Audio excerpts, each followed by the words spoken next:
In order to show discipline, one way of showing discipline ay yung attendance. Galing dito sa flag racing na to antod sa daily na. I hope na I sent or I delivered the message clear. I want a good attendance sa atong mga personnel. Kung dili mo gusto dili mag-duty, I will give you a good assignment para makapag-duty.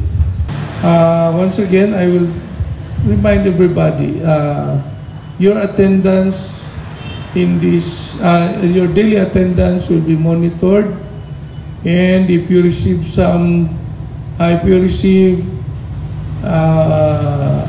letter for explanations, then after 3 letter na explanations, you will be charged in accordance dun sa atong sa ating disciplinary machinery. And that shows also na you are no longer interested in rendering your duty in regional office. Then we will give you 2 stations that needs more personnel.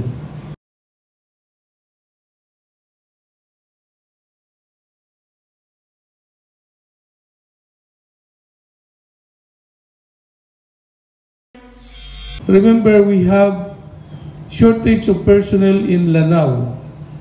Definitely in Lanao. Because we have ilang activation natin? 6?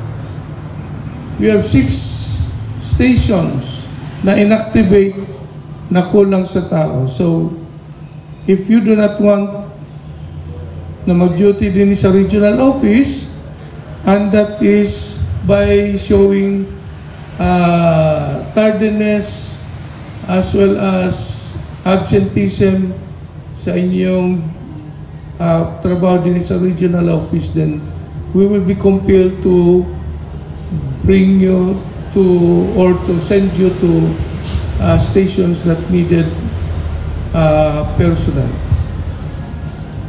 And para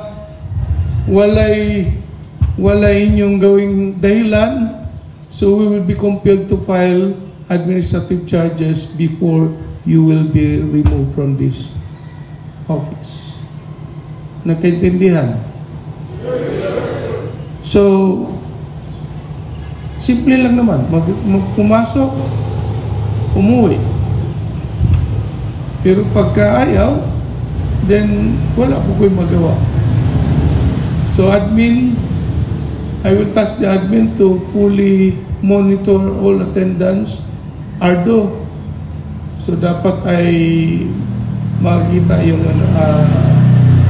ang inyong tawag nun, ang attendance sheet para. Okay? We are very strict dun sa mga stations. Meron tayong I think kapdi nag-start na sila na video na ang naka-video na kung turnover ng kanilang duties. Other provinces will also follow that kind of system in checking the attendance. So ganoon din dito. So I will be roaming around dito sa regional office. Di man ako kayong di na ako ma-room. Then I will have checking of attendance per office. Okay, random. Because I learned that the personnel here is already 80. Abot pa tag-80 ka rin? Adi, kinikining attendance ka rin. Tama nag-check ko attendance.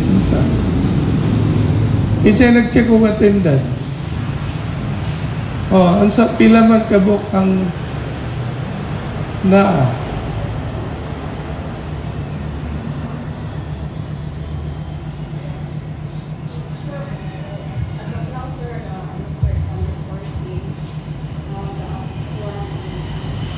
Ganda. daghan. 6.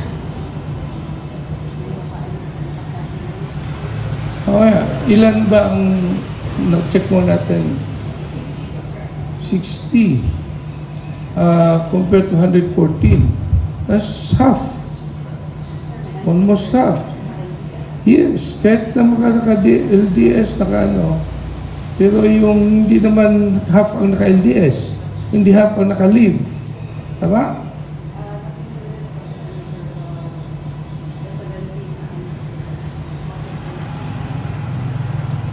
Even officers, kailangan ma-check natin. Anyway, Ardo, pa-check. Ardo. So, for your information, nung akong mag-DHRD ng National Headquarters, yun din ang akong pinaka-forte, ang maghanap ng mga di mag-attend o flag raising. Okay? So, anyway, napatarantan ako for 2 years ang National Headquarters for that. Kasi na may gate dito sa na may gate. So, nag-i-official magbantay sa gate. I don't know ngayon kung saan ay klase sa Atenas. Pero ngayon, ibalik na po ng daghan. Kay stricto na po ang tawag doon, GSS.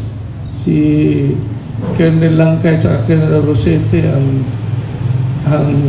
in charge karon mo ng ibalik na po daghan.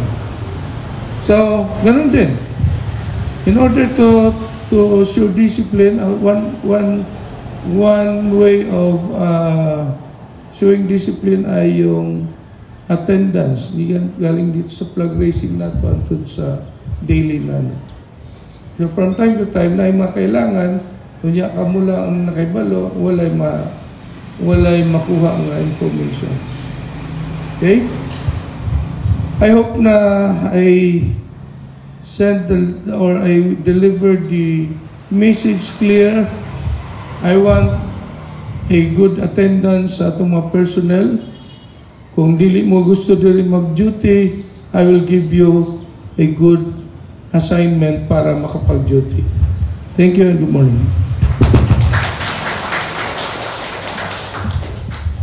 Thank you for your message and reminder, sir. May we call in any announcement from different divisions and sections, ma'am and sir? There may be none. Let us now sing with honor and pride the Bagong Pilipinas hymn to be followed.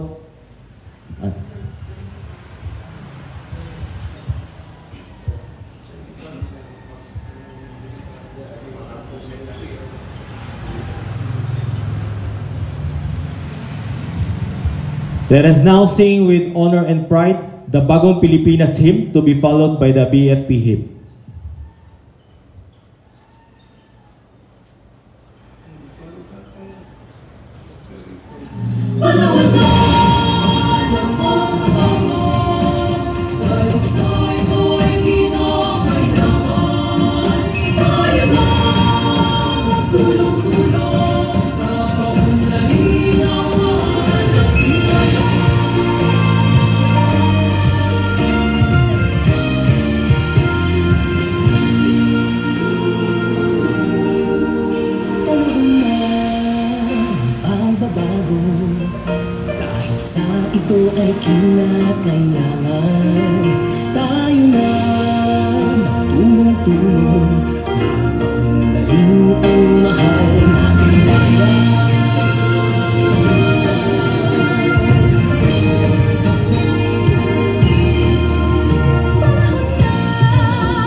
That concludes our traditional Monday flag raising ceremony.